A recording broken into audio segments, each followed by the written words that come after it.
पानी को तो ठंडा करते हैं, लेकिन इसके पीछे जो इक्विपमेंट्स लगे रहते हैं उनका टेम्परेचर इतना ज़्यादा हाई होता है कि हम उन पर खाना पका सकते हैं। तो फ्रिज के बाहर इतना ज़्यादा टेम्परेचर और अंदर की तरफ एकदम ठंडा ठंडा, यह कैसे पॉसिबल है? इसके अलावा कई बार जब फ्रिज खराब होता है तो हमारे दिमाग में एक ही बात आती है कि इसकी गैस खत्म हो गई होगी, लेकिन दोस्तों ऐसा कुछ भी नहीं होता है। इसके पीछे की साइंस इस वीडियो में 3D एनिमेशन की हेल्प से समझते हैं। जो रेफ्रिजरेटर का हार्ट होता है वह कंप्रेसर होता है। यह एक रिसिप्रोकेटिंग टाइप कंप्रेसर है। इसके अंदर एक सिंगल फेज इंडक्शन मोटर होती है। जब यह मोटर रोटेट करती है तो इससे जुड़ा हुआ पिस्टन कुछ इस तरीके से मूव करता है और यहाँ पर जो गैस होती है उसको कंप्रेस करके पंप करने का काम करता है।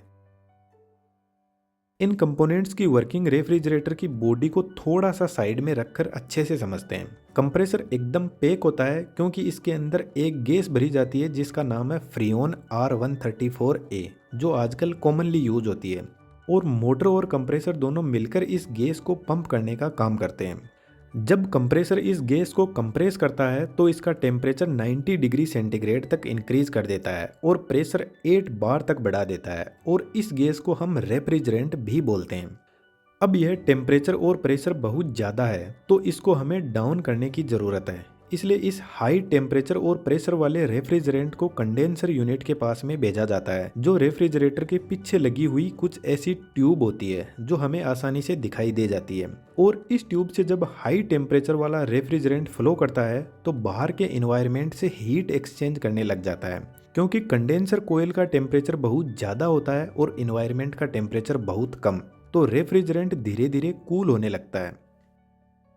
कंडेंसर के ऊपर कुछ इस तरीके के सपोर्टिंग वायर लगे रहते हैं जो कंडेंसर को सपोर्ट भी करते हैं और रेफ्रिजरेंट को कूल करने में भी हेल्प करते हैं। क्योंकि यह कंडेंसर ट्यूब से टच रहते हैं तो कंडेंसर ट्यूब का टेम्परेचर कुछ इनमें ट्रांसफर हो जाता है और इन्वायरमेंट से यह हीट को एक्सचेंज करके रेफ्रिजरेंट को ठंडा करने में हेल्प करते हैं।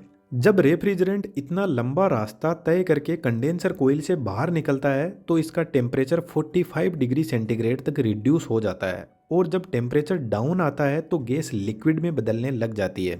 इसको थोड़ा आसानी से समझे तो जब हम पानी को गर्म करते हैं तो वह वेपर में बदल जाता है, और जब उनको ठंडा करते हैं तो वापस लिक्विड में बदलने लग जाता है। तो ठीक ऐसा ही इस गैस के साथ में होता है। कंडेंसर यूनिट से जब गैस बाहर निकलती है तो यह थोड़ी ठंडी होकर लिक्विड में बदलना शुरू हो जाती है। अब कंडेंसर यूनिट से निकलकर यह रेफ्रिजरेंट जाता है कैपिलरी ट्यूब के पास में। कैपिलरी ट्यूब कुछ इस टाइप का एक कॉपर की ट्यूब होती है जिसका डायमीटर 0.5 mm से लेकर 2.2 mm तक होता है, और इसकी लेंथ मैक्सिमम 5 मीटर तक हो सकती है। कैपिलरी ट्यूब एक थ्रोटल डिवाइस होती है जो हाई प्रेशर को लो प्रेशर में बदलने का काम करती है, और यही वह डिवाइस है जो रेफ्रिजरेंट को एकदम ठंडा भी कर देती है। इसको थोड़ा समझने की कोशिश करते हैं। कैपिलरी ट्यूब सिर्फ और सिर्फ एक कॉपर की ट्यूब होती है और इसमें ना कोई इलेक्ट्रिसिटी दी जाती है, ना ही इसमें कोई मूविंग पार्ट होता है। जो प्रेशर ड्रॉप होता है वह इस ट्यूब की लेंथ के डायरेक्ट प्रपोजन में होता है और डायामीटर के इनवर्स प्रपोजन में होता है।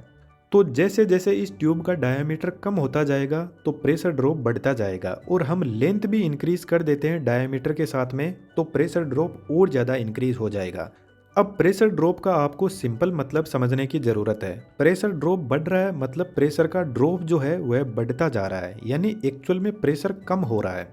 तो जब रेफ्रिजरेंट इस कैपिलरी ट्यूब से बाहर निकलता है तो उसका प्रेशर ड्रॉप होकर 0.6 बार तक पहुंच जाएगा, और जब इतना प्रेशर का ड्रॉप हो जाएगा तो टेम्परेचर भी रिड्यूस हो जाएगा। तो जब इस ट्यूब के अंदर रेफ्रिजरेंट एंटर हो रहा था तो उसका टेम्परेचर था 45 डिग्री सेंटीग्रेड, और जब बाहर निकलेगा तो उसका टेम्परेचर -16 डिग्री सेंटीग्रेड तक पहुंच जाएगा। और जब टेम्परेचर इतना कम हो जाएगा तो 75% जो गैस थी वह लिक्विड में बदल जाएगी।